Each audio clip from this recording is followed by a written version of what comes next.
YCP లాంటి రౌడీల పార్టీని తను ఎప్పుడూ చూడలేదన్నారు సీఎం చంద్రబాబు. తమ ప్రభుత్వంపై బురద చల్లే ప్రయత్నం చేస్తున్నారని మండిపడ్డారు.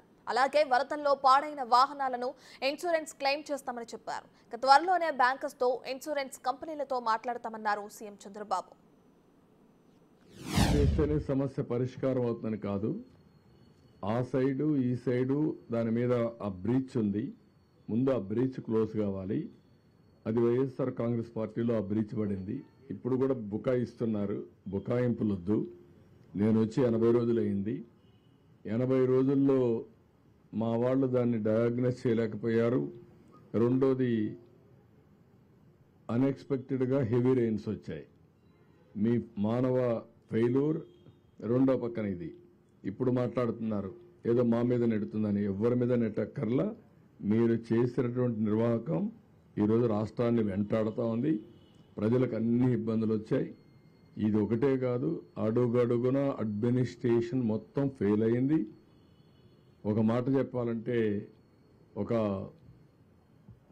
వెంటిలేటర్ పైన పెట్టే పరిస్థితికి వచ్చారు ఈ రాష్ట్రాన్ని.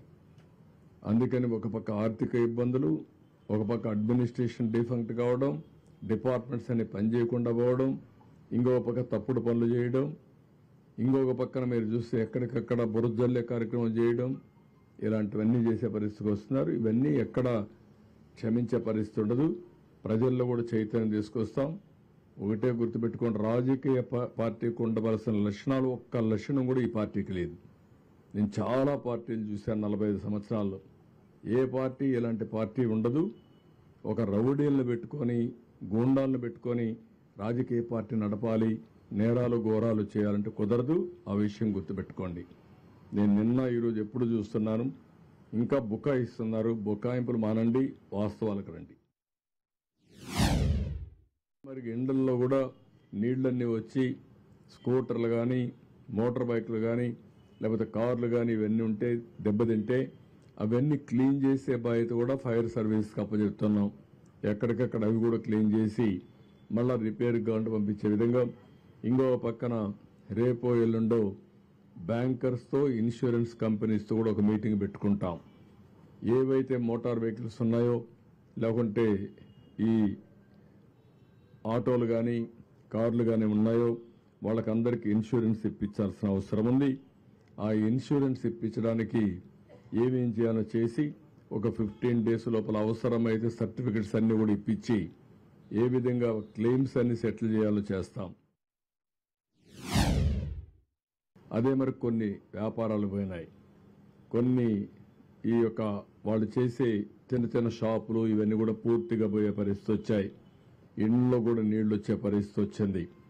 3 రోజులుగా ఎవరికి ఏ పని లేకుండా ఇబ్బంది పడుతున్నారు. ఇవన్నీ అనలైజ్ చేసి ఏ విధంగా వీళ్ళందరికీ సహాయం చేయగలుగుతామో అవి కూడా ఆలోచిస్తున్నాం. ప్రతి ఒక్క కుటుంబంలో కూడా ప్రతి ఒక్క వ్యక్తి నష్టపోయారు. ఆ నష్టపోయిన దానికి ఏమేం చేయాలనో అవన్నీ కూడా చేస్తాం. అదే మరిగా కొండే బాధితులు కోరుతున్నా, మీరు కూడా తొందరపడాల్సిన పని లేదు. అందరికీ న్యాయం చేస్తాం. ఇప్పటికే మీరు చూశారు, 3వ రోజు చరిత్రలో ఇంత పెద్ద విపత్తు ఎప్పుడు రాలేదు. కానీ ఆ విపత్తును ఆదుకోవడం కూడా ఎంత సమర్థవంతంగా చేసామో మీరు చూశారు. ఈరోజు ఒక ముఖ్యమంత్రిగా మీరు చూస్తే ఒక 4:30-5 గంటలు ప్రొక్లైన్లో వెళ్ళానంటే నాకు వాస్తవ పరిస్థితులు ఎక్కడైతే జరుగుతున్నాయో అక్కడికి పోవాలంటే వేరే మార్గం లేదు. నేను హెలికాప్టర్లు వెళ్ళొచ్చు, కానీ హెలికాప్టర్లు వెళితే పైన చూసేదానికి అవకాశం ఉంటుంది. డెప్త్కి పోలేం. డెప్త్కి పోవాలంటే ప్రజలతో ఇంటరాక్ట్ అయితే తప్ప సాధ్యం కాదు. అందుకని రోడ్డు మీద వచ్చి నేను చూశాను. రిమోట్ ఏరియాస్కి ఎవ్వరూ పోలేని ప్లేసెస్ కూడా వెళ్ళాను ఈరోజు. అవన్నీ కూడా స్టడీ చేశాను. ఆ విషయాలన్నీ మా వాళ్ళతో షేర్ చేసుకున్నాను. మా వాళ్ళు కూడా చాలా వరకు ఆల్ అడ్మినిస్ట్రేషన్ మొత్తం గ్యారప్ అయ్యారు.